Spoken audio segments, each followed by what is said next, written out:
En þú ert mjög næm sjálf að fanga þessi augnablik. Þessi Já, takk fyrir það. Já. sem skiptir náttúrulega alveg greiðlega miklu máli í þessu þegar verk fyrir yfir í annað form og Já, maður náttúrulega bara að fórna og taka ákvörðanir hver einustu blaðsíðu. Þetta eru 250 blaðsíður og leikirinn er 45. Og og líka bara, þú veist, hvaða personur eiga að vera með og hverjar ekki og hverjum fórnum við og auðvitað þótt að ég hafi ekki, þú veist, mestan áhuga á svona samfélagspólitíkin í sögunni en einhverjir aðrir sem gera önnur leikrit upp úr þess að hafa meiri áhuga á, þá varðu auðvitað Boesen, kaupmaður að vera með það því að það segir svo mikið stöðu þeirra og þetta valda ójafnvægi í þorpinu og þegar hún fer heim til þeirra af tilviljun og klædd inn í hann kjól og þrifin hún svo skítu og mér fannst við þurfa einhvern veginn að fá innsýn í þetta. Já, þegar hún fer heim til Jóhannesar Bogensen og hann náttúrulega, þú veist, bara hann segir svo mikið hvernig þorpið það það sem hann í rauninni bara eiginlega á fólkið. Já. Og líka þetta að þú talar Gústu áðan, Gústa dóttir hans. Já. Sem kemur heim, bara búin að vera úti í heimi og Arnaldur fer að sofa hjá henni. Þá þessi ótrúlega fallega og sársaukafullla klausa þegar Salka að hugsa stelpur séu, allar konur með eins líka menn sumar fá svona fínan kjól eins og Gústa. Já. Og mikil pólitík í þessu. Mikil pólitík í þessu, en það minnir líka á, sko, eftir hruni, þá var Salka Valka. Við held líka Íslandsklukkan. Og eru þau svolítið aktúelar þær bækur að því orðraðan passaði þá einhvern veginn inn í sviðsmyndina. Já. Það áhugaverð. Það mjög áhugaverð. Sko pólitísk orðraðan. Já, pólitísk orðraðan, akkurat. Og núna finnst manni allt þetta ofbeldi og þetta valdójafnvægi tala svo mikið til okkar, sko. Það svona aðri hlutir. Eins og með allar góðar skáldsögur, það svo margt í þessu, sko. Það ekki eitt, það svo ótrúlega margir strengir. Ég hefði örugglega getað tekið ólíka strengi. Þú veist, þetta með ástarþrýrningin innan gæsalappa, þetta þessi þrýrningu sem ég legg alla áherslu á sem að eru mæðgurnar tvær og Steinþór í raun og veru, hrottin, ofbeldismaðurinn, kærastinn. En samt náttúran, samt hann með þessi hann náttúra og sexy og kemur vel fyrir þessi orði og hann leifur okkur að heilla staðanum, hann rugglar alveg í okkur sem að svo eftirsóknarvert þegar maður þarf einhvern veginn að skoða sitt eigið siðferði, maður verður svolítið skotin í honum framan og svo verður maður brjálaður og svo leifur honum líka fá samúð og segjast hata sig, rétt ára hann tekur skrefið í áttina að barninu.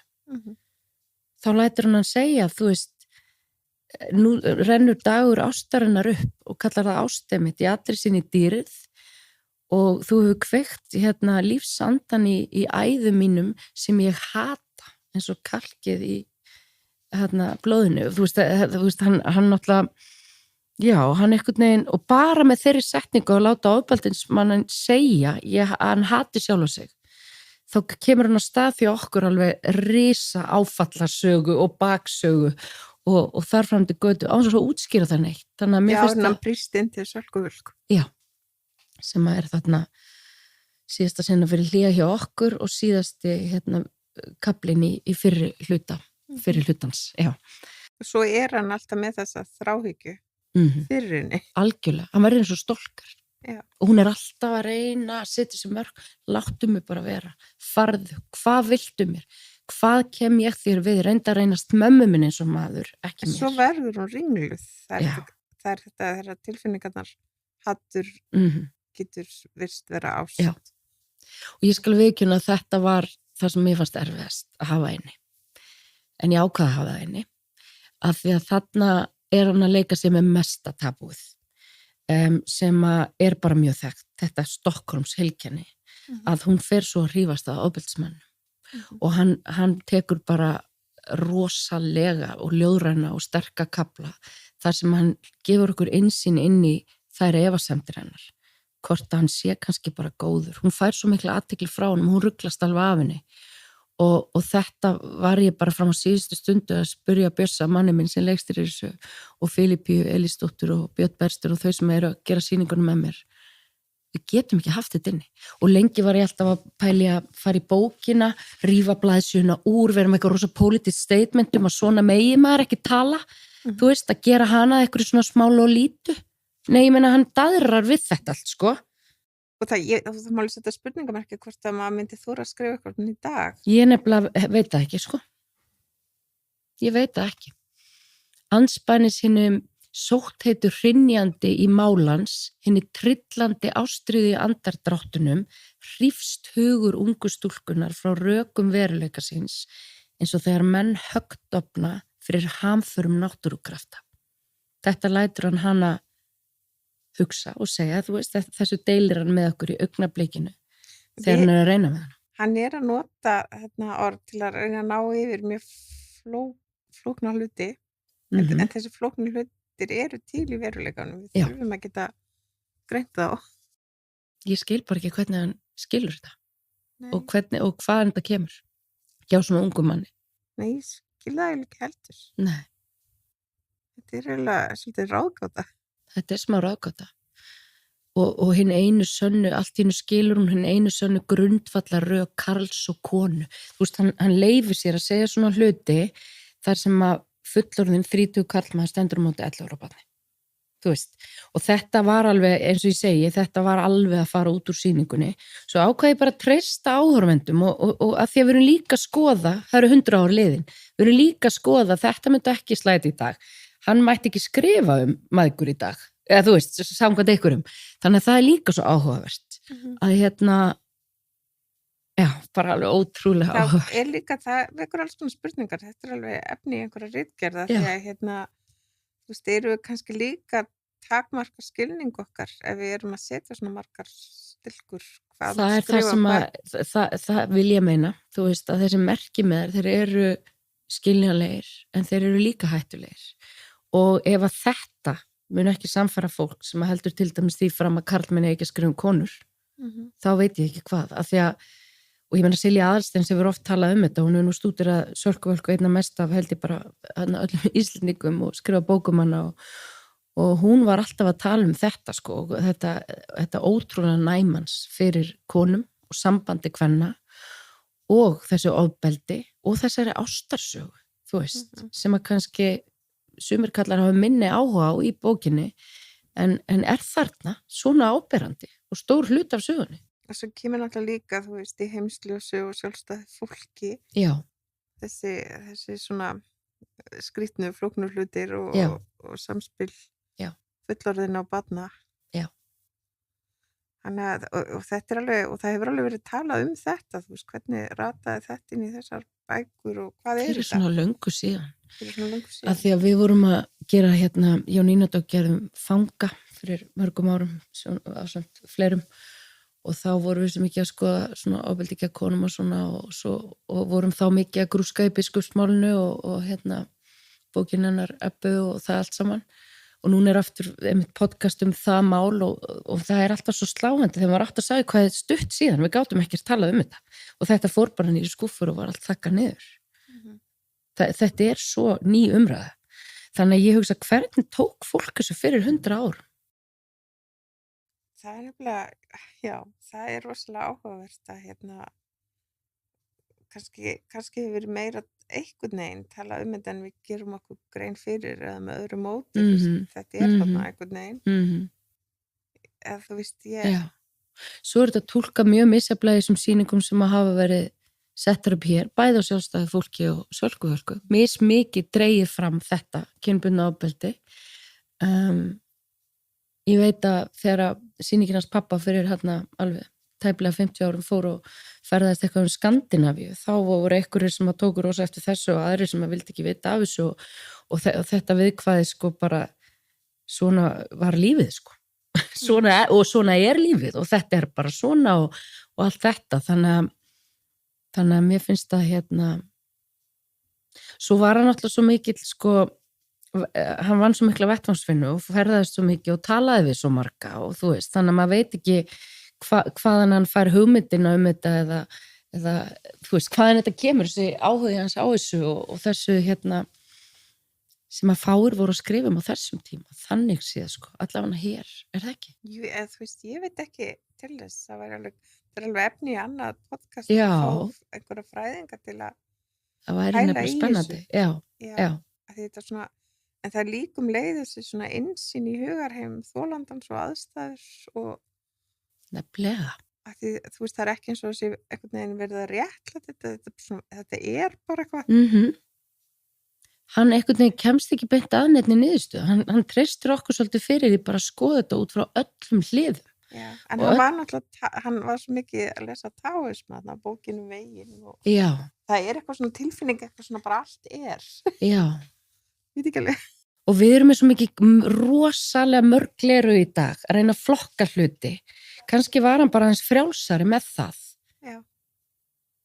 Þú veist, að því að sannarlega, þú veist, er hann meðvitaður þetta er ekki í lagi og þú veist, maður hefur samúð með Sölku og þetta er allt svo hræðilega sorglegt og örlögin í sögunni í fyrirhluta bókarinnar, þú veist, hvernig fer fyrir þessum þríhyrningi, sko, þetta er náttúrulega alveg hrikalegt, sko. Velti fyrir sig, sko, á þessum tíma var hann búin að vera í klaustri og náttúrulega að vera munkur. Akkurat. Og þú veist, þannig að leið hann, sko, bara þessi hugarheimur sem er að skrifa þessa bók. Einmitt.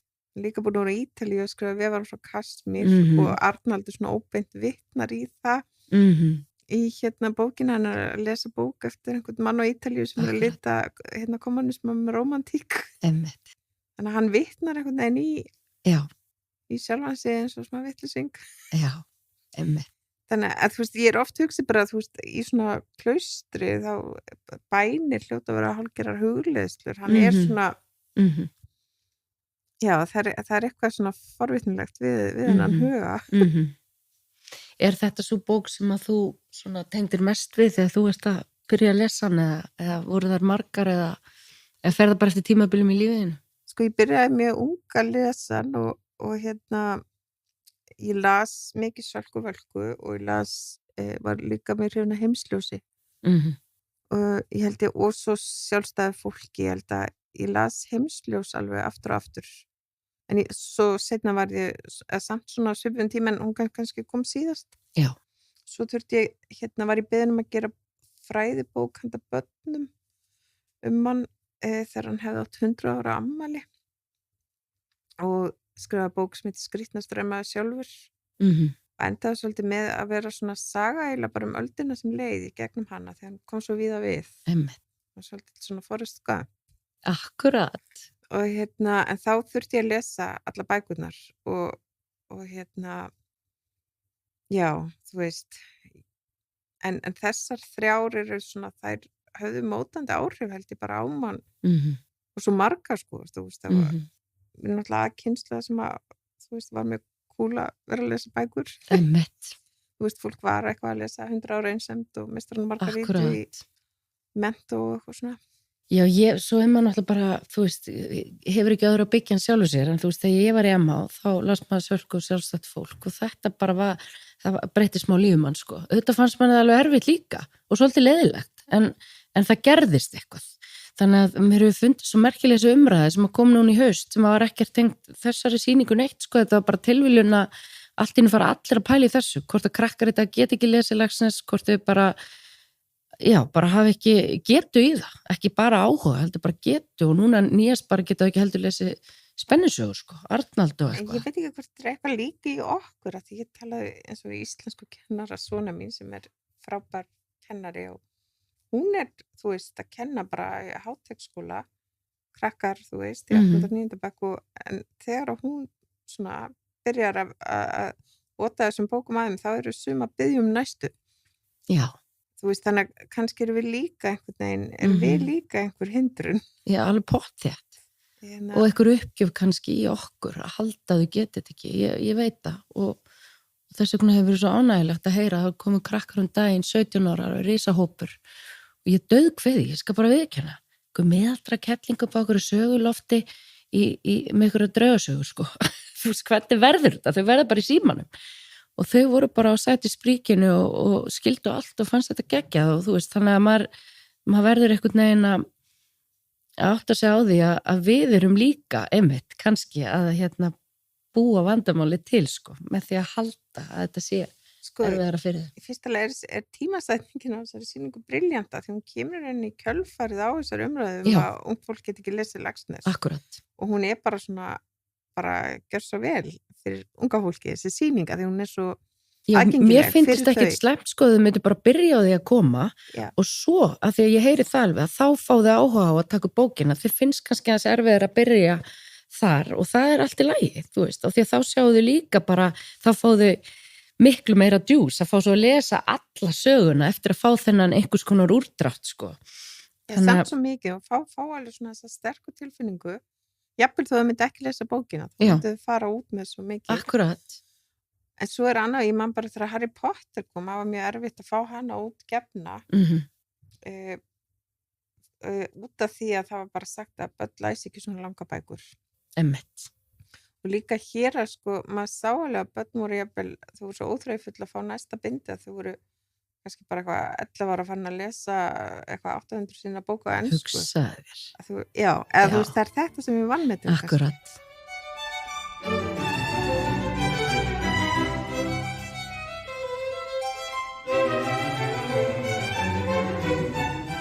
En það líka kannski gaman að koma að því þóttu við séum að svona aðalega svona kannski spjalla út frá svona bókinu og þeirri hlið að það náttúrulega alltaf svo mikið ferðalega búið til leiksýningu og það ekkert einfaldara þótt maður sé einn og með 80 árundum, það alltaf jafn mikið í húfi og við, þú veist, maður hefur verið þeirra gæfið aðnjótandi af leikum í útlöndum með Vesturporti í risaleikúsum og þetta venst aldrei og það alltaf jafn erfitt að finna útrús og búa til sýningu og maður veit aldrei hvar þetta endar þegar maður að byrja og það eru svo margir sem koma að þessu og við erum hérna hópur teimi í raun og veru sem við erum búin að vera svo heppin að Magnús Geir og Þjóðleikhúsið hefur treyst okkur til að vinna þessar sýningar saman og lyft okkur að þróa okkur áfram sem hóp og það eru, þú veist, Filipi Elisdóttir og Björn Bergsteinn og Aron Þór og svo hefur við verið með alls konar tónlistafólk, Davíð Þór í þessu tilfelli og Emilínu Torrini og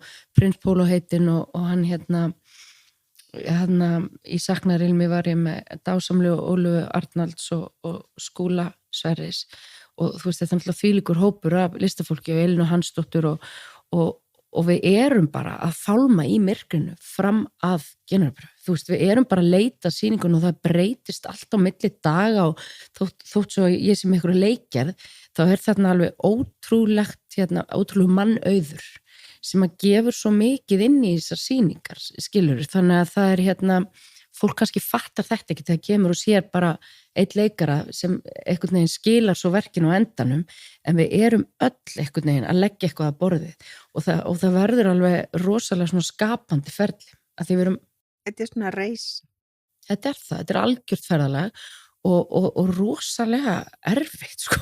En þið hafið samt einhvern veginn svolítið eins og þið hafið náð svona búið til ákveðið sjánra bara með þessum sýningum þín. Já og auðvitað bara margir aðrir, þú veist, þarna auðvitað akkurat þessi hópur með þessar 3 en það eru margir sem að eru líka að vinna í einhverjum svona ákveðnum formum og þróa sig áfram hópa og þetta náttúrulega bara þekkt í öllu samhengi bæði með íþróttafólk og listafólk að það býr sér svona til sitt heimi og það alveg ómetanlegt sko, þar sem maður komið svo mikið traust að maður getur runnið á rassinn og leikið illa og verið eins og fífl í margar vikur og svo kemur einhver með eitthvað að borðinu sem að verður alveg rosalega mikilvægur hluti af sýningunni. Þú veist bara Filipi að kemur með lagið þar sem að Sigurlína missi barnið og við gerum heila senu úr því og skilur þetta ekkert bara allt á blaðinu sko. Þú veist það alveg ótrúlega svona margir sem að koma að því að ná þessum vonandi djúpa tóni sem við erum alltaf að leita að sko. Að þetta sé ekki bara hreini tónni eins og í Brekkukotsanar. Já, en þetta gengur allt út og það finnst mér öll list að það þessi hreinn og það svo óþreifanlegt. Hvað það? Það í raun og veru bara eitthvað sannleikur. En finnurðu þegar það komið? Ég veit ekkert fyrir en að ég mæti áhorfendum. Og það skelfileg stund sko. Hún svo spennandi, hún svo ógnvænleg og jafnvel þótt að ég veit alveg hvernig sýningin lítur út og þú veist, þá maður bara í frjálsu falli sko, í þessu augnabliki. Og það þá sem að maður finnur það. Og þegar það gerist það náttúrulega bara dásamlegt sko og þá finnum maður það bara í sambandinu að því að þetta alvöru samband, þú veist, þetta alvöru orka, þetta orka á milli okkar og sérstaklega náttúrulega í svona sýningu þar sem ég horfi bara í augun á þeim og sé þau gráta og hlæja og afvega leiðast og sopna, þú veist, ég sé þetta allt En svona, það sem að nándin svona mikil eins og í Landnámssetrinu, breytir einhverju í sýningunum þegar þú svona að þú getur lesið í viðbrögð áhorfenda?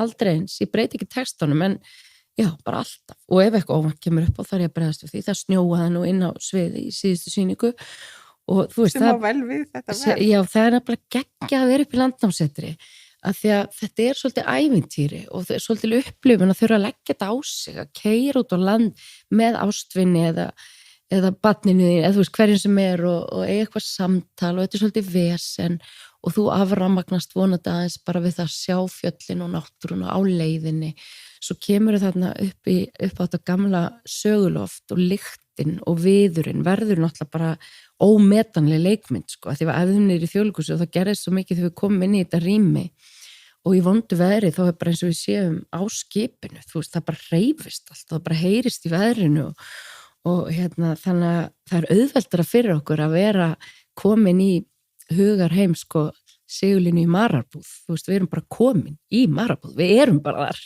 og svo í lokin að opna svona út og segja hvernig skildi menn lifa á svona stað að það eru náttúrulega þetta litla pláss sem er í þessu tilfelli Borgarnes en sem er náttúrulega bara Ísland, þú veist, þetta er einhvers konar metafóra fyrir hvað við erum fá og lítil að vera þarna í þessu pínlitla plássi, þannig að það er búið að vera ótrúlega gefandi sko, að vera aðeins úr samhengi, þú veist, að því að þetta er alveg nýtt fyrir mig og þetta er fyrir marga áhorfendur, öðruvísi upplifun. Já, mitt. Þetta er nefnilega mjög áhugavert, hvað gerist þarna, þetta er náttúrulega, hann er þrautreyndur leikhúsmaður, hann Kjartan Ragnarsson, heldur betur. Veit svolítið hvað hann er að gera með þessu. Já, þau eru náttúrulega ótrúlega, Kjartan og Sirrí setja þetta á laggirnar fyrir 20 árum, það er akkurat 20 ár í maí og byrja þar með þessa stórkostlegu sýningu Benna Erlings Skallagrímsson sem gekk í mörg ár og er að koma aftur núna, hann ætlar að taka hann upp í tilefni afmælisins og við keyrum þarna saman bara vonandi næsta vetur, ég og Benni, það verður æðislegt og svo kemur Brák í kjölfari sem var ekki minni success og það er einhver alkemía sem gerast þarna hjá þeim og þá náttúrulega verður til þessi tilfinning fólks fyrir staðnum og svo halda það áfram í 20 ár, heil 20 ár að fá alls konar skáld, hefur þú aldrei farið? Jú, ég veit, ég var þetta með verkum Ósjálfrátt sem var reyndar mikið ömmu mína Auði og þar í því verki var einmitt svolítið fyndin saga af afa mínum að því að hann var látið passa mig á kvennafrídaginn fyrsta kvennafrídaginn í alvörunni að því að vildi alltaf kona fara þú veist, mamma og duna systrinnar og amma og þannig að hann var skilin eftir mig 2 ára og var skelfingu lostinn, sagði mamma mér og hann var svona hann var bæði svolítið svona fínt fölinni og neurotísk típa svolítið og svo held ég hefði bara, þú veist, kúka á mig að því að hann gaf mér svo mikið að sykumólum að því að hann vissi ekkert hvað hann átt að gera og svo komu þær og það var hundurinn Spangólandi og ég kúka blöyt og hann út á stjætt að bíða alveg frá sér og ótta og ég gerði svolítið grínaði þá í þeirri bóka hann hafði skrifað Sölku Völku þarna á síðbuxum en svo bara hrundi heimurinn þegar hann látið passa barna á Jesús minn, þetta er ofgósa og þessa sögu segir þú á söguloftinu á sín tíma. Já, en mamma sagði mér bara þessa sögu og ég skellti inn í þessari bók og svo einmitt gerði við svona sýningu sem var mikið ömmu og já, en þetta er það skemmtilega líka sko, maður pælir í típunni sko, ég er náttúrulega bara þekkt hans að gamla mann en ég man eftir að hann gat verið svona neurotískur. Já, er það? Já, eða svona, hann var náttúrulega sem er ekkert skrítið sem er kannski margir listamenn bara. Já.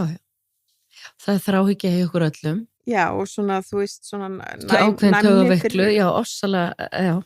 Við veitum hvernig öllum líður í rýminu, þú veist, þetta er tómt vesen. Já, einmitt, auðvita, já, magna maður.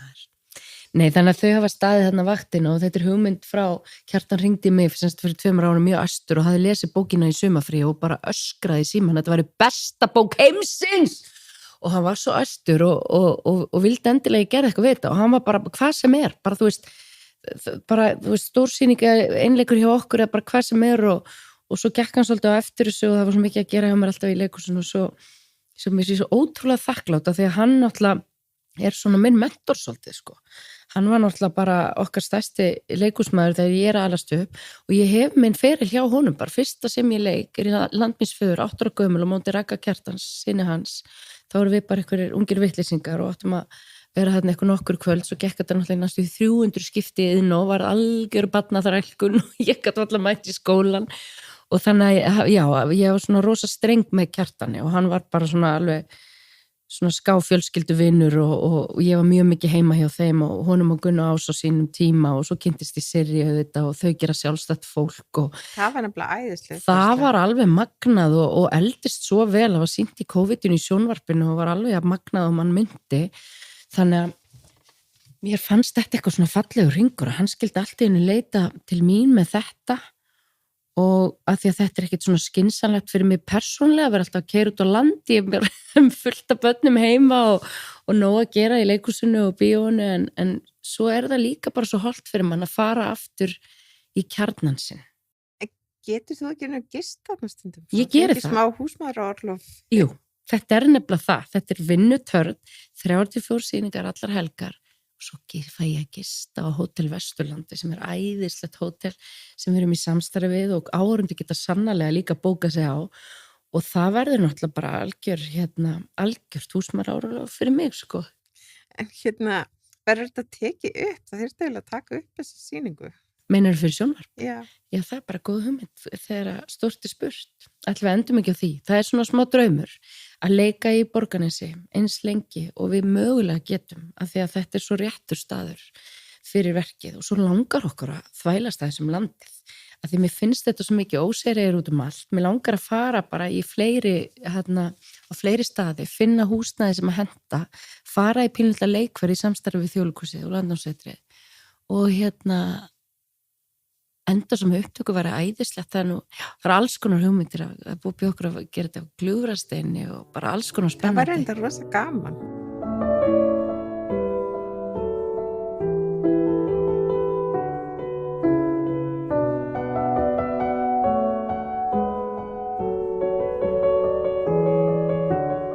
Það við varst að tala saknarinn eftir Elísabetu Jökuls. Já.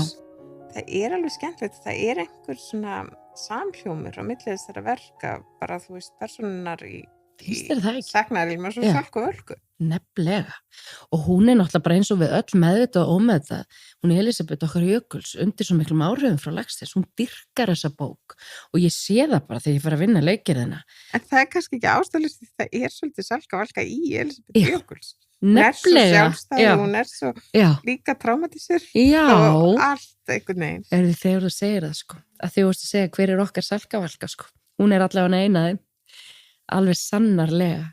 Já, það alveg pottþétt samhljómur og það alveg, hún búin að gera útastætti, hún Elísabet kynferðislega tónin í verkum Laxness og eitthvað svona bara og þegar hún frétti að fara að gera þetta bara svo sexy, þangblaðið á munninum, á líkinu og ég bara, guð mig góður Elísabet og ég búin að hlusta á þess að þetta eru briljant, sko. Hún náttúrulega engri lík, sko. Þannig að þetta búið gaman að fá að fara frá Hjaðni Unnsteins yfir í Elísabetu Jökuls, yfir í Nóbelskáldið. Þetta búið að vera einhvern veginn allt í réttri röð, sko. Hvað þessi verk sameiginlegt? Hvað það sem gera verk? Ég held að þau augljóslega sameiginlegt þennan flókna streng að vera manneskja og hvaða getur fyllt því mikið myrkur að finna birtuna eða einhvern veginn að svona vonin og ljósi við enda gangana, þú þarft ofta að ganga í gegnum ansi svona mikinn sálar háska til að finna það og þau eru allar þessar persónur, þó kannski sérstaklega með Sigurlína í Sölku, Úlfurinn og Elísabet að bara, fara niður í dýpstu dali og þurfa einhvern veginn að horfast í augu við sínar myrkustu hliðar og þetta hefur alltaf verið einhvern veginn hluti af mínu lífi og ég bara fattaði því að komin upp á söguloft og við vorum einhvern veginn í einhverju myrkri að búa til einhverja senur að ég hafði gert einleik þegar ég var 5 ára sem hét því dramatíska nafni Ein í myrkrinu og það var algjört myrkur og eitt kertaljós og einhver ofsalega dramatísku ljóðratexti eflaust allur stólinn frá Halldór Laxness og Birgi Sigurðssyni kannski og ég fattaði bara núna, já, þetta hefur ekkert breyst, ég hef búin að vera að því sama frá því ég var barn og nú þarf ég bara að passa með að festast ekki alveg í þessu, að því að nú komnir 3 einleikir, en það þetta með eitthvað, það eitthvað svona djúpur dramatískur strengur sem í öllum þessum sögum, en þetta eru líka upprisusögur, það eiga það líka sameiginlegt, að bara það að láta hana setja hálsmennið á í lokverksins og minna sig á ástina og vonina þarna einhvers staðar í öllum harminum. Við verðum að trúa því að það sé alltaf von, sko. En sko, ég myndi ekki segja, einmitt þú þyrftir óttast að endurtaka þig því það er stöðu þróun þarna og þú ert að virkilega mastera þetta form. Jesus. Er einhver ástæða til að hugsa svona? Nei, maður auðvitað ekki að hugsa neitt nema bara, þú veist, hvað maður þarf og þráir að gera, en svo maður auðvitað líka bara skítrættur að maður fara að endurtaka sig og fólk séu drulluleit á manni og það allt saman, sko. En nei, ég er ekki að ofhugsa það, Bjössi náttúrulega strax bara komið með næstu hugmynd og ég bara, ekki fleiri einleiki, og áhorfendur eru bara, hvenær kemur seinni hluti bókarinnar, bara nei! En þarna ertu að skrifa sjálf, þá ertu komin alltaf alveg út á nýja. Og það alveg ótrúlega gefandi og náttúrulega sérstaklega með svona stórkostlega höfunda eins og þau 3, það ekkert eins juicy að fá að vera með puttan í svoleiðis og það svo öðruvísi skapandi auðvitað en að vera leikari. Þetta allt svo ólíkt, sko, en ég fæ einna mest út úr þessum hluta núna að skrifa. Mér finnst það alveg hrikalega gaman. Þú eftir að fara lengra með þetta veganist? Ég veit það ekki. Ég hugsa þetta aldrei neitt planað, þetta ekkert eitthvað, sko, ég ætlaði mér aldrei að vera leikstjóri, það var bara eitthvað sem kom með eitthvað spennandi verkefni. Eina sem ég vissi því ég ákvaði að verða leikona og fór í leiklistana var að ég ætlaði ekki að leika eftir 40, það var eitthvað rosa prinsip, svo hef ég aldrei leikið meira en eftir 40, þannig að það eins gott að ákvaða bara ekki neitt, sko. Nei, þetta fer allt saman einhvern veginn eins og þetta á að fara, það ekki, maður verður að trúa því. Það allavega, þú veist, það skiptir mig mjög miklu máli að það sé eitthvað erindi. Ég hef ekkert úttalt lengur í eitthvað erindisleysum. Og það var svo rosalega ríkt erindi í þessum 3 bókum, Guð minn almáttugur. Og og þegar maður finnur, þú veist, maður finnur það auðvitað bara á áhorfendum eftir á að þetta verkin sem við erum búin að vera að vinna, þessi hópur, hættir algjörlega að snúast okkur og fyrir að snúast áhorfendan. Já, þessi verða bara svolítið svona svo lifandi verus. Já, þegar fólk fer einhvern veginn að horfast í augu við sjálf sig og kemur til okkur eftir verkinu og þarf ekki endilega að tjá sig verkið eða sýninguna, heldur þarf að segja mann eitthvað. Það magist, sko. Og það það sem við erum alltaf að reyna að gera í leikhúsinu, það að já, svona samfélagslegt erindi að hreyfa raunverulega við einhverju innra með fólki þannig að það eitthvað samtal við sjálft sig og sjáu sig í efninu og eins og þetta eru dramatíska sögur allt og bara geðranar áskoranir og alls konar þá finnst mér allir finna einhverja fleti sem snúa bara að einhverju persónulegri reynslu í sjálfum sér, bara eins og góð lista og gera og þessar sögur innibera allar bara því að þetta eru magnaða bækur. Það líka mikilvægt bara held ég samfélagslega að lýsa svona sögur upp bara þær eru endalausar uppsprettur í vitundavakningar og svona svona við sjáum bara lífið alls konar og líka bara speglum okkur í því. Já, það það sem við erum alltaf að reyna, sko, að svona raunverulega, já, ég meina það best þegar fólk fer út úr leikhúsi og tekur ákvörðun að sér líf sitt út frá nýju sjónarhorni, skilur hvað ég við, tekur ákvörðun að breyta ykkur sem að það ekki ánátt með í lífi sínu eða horfa lengur í augun á barninu sínu, þú veist, það hið stóra erindi, sko, og það getur maður gert í gegnum alls konar sögur en það alltaf það sem við erum kannski að reyna og fyrstu 20 ár ferils ef maður bara tekur maður allt og gerir allt og lærir af reynslu og ég náttúrulega búin að vera svo heppin búin að vinna með svo góðum leikstjórum og góðum höfundum að maður náttúrulega bara búin að drekka þetta allt í sig á löngum tíma og læra af svo mörgum ólíkum listamönnum.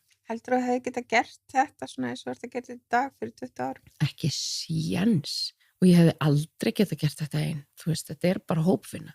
Hvernig fyrir ykkur hjónin að vinna saman? Það náttúrulega bara, þú veist, segir eitthvað að þetta þriðji einleikurinn og við erum ekki skilin, þú veist, en þetta einstakt og ég segi alltaf sko, hjónaband náttúrulega bara skapandi ferli og þú þarft að halda þessum skapandi bolta í gangi í öllum samböndum og það þarf ekkert að vera eitthvað listrænt, þú veist bara hvað ég að hafa í kvöldmatinu og hvernig frí ég að fara í og í hvað átt ég að gera í sumar og allt þetta og þá þetta alveg einstakt að vera það heppin að hafa áhuga og ástríði fyrir því sama og geta vasast í því, auðvita það ekki alltaf auðvelt, guð minn almáttur og það var einn tímapunktur þegar við vorum að keyra heim bara í mesta stressum við sem ekkert hvað þetta var og hvort þetta myndi kolfalla og væri allt og eitthvað og Jesús minn og hann var að gefa mig nótur í bílnum á leiðinni heim vorum 2 og svolítið æstur af því hann bara mjög innblásinn maður og svo þurftum við að fara beint í fiskbúðuna ákveða hvað þetta verið í matinn og þá hugsaði ég bara nú þarf ég að fara í göngutúr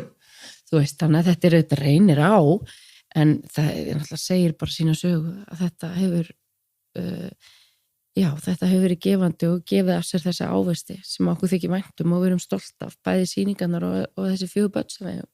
Já, þetta mikið verk allt, en eina sem leiðilegt bara að Halldór sjálfur getur ekki séð þessa sýningu. Guð mig góður, en veistu, ég finn svo fyrir honum með mér að ég tók ákvörðun að hafa röddinans með mér í upptöku í byrjun verksins og svo þegar að þið fóruðu að koma ættingjarnir hans og frumsýningunum og þegar Duna kom og svona, þá fann ég bara hann var þetta með okkur og alltaf því að opna út í lokin og spila bak þá talar náttúran við mig og mér finnst það alltaf að vera hann, þú veist, stundum norðurljós, stundum sólalag, stundum stormur það svona alvöru samtal sko, það bara náttúra Íslands og þá finnst mér ég finna fyrir hann sko, allavega held ég hann vaki eitthvað neginn yfir okkur öllum sko.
Þú varst að hlusta á Bókahilluna, hlaðvarp frá Forlaginu.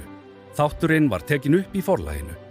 Bókabúð Forlagsins opin alla daga og einnig hægt að nálgast allar útgáfur á forlagið.is. Við þökkum fyrir hlustunina.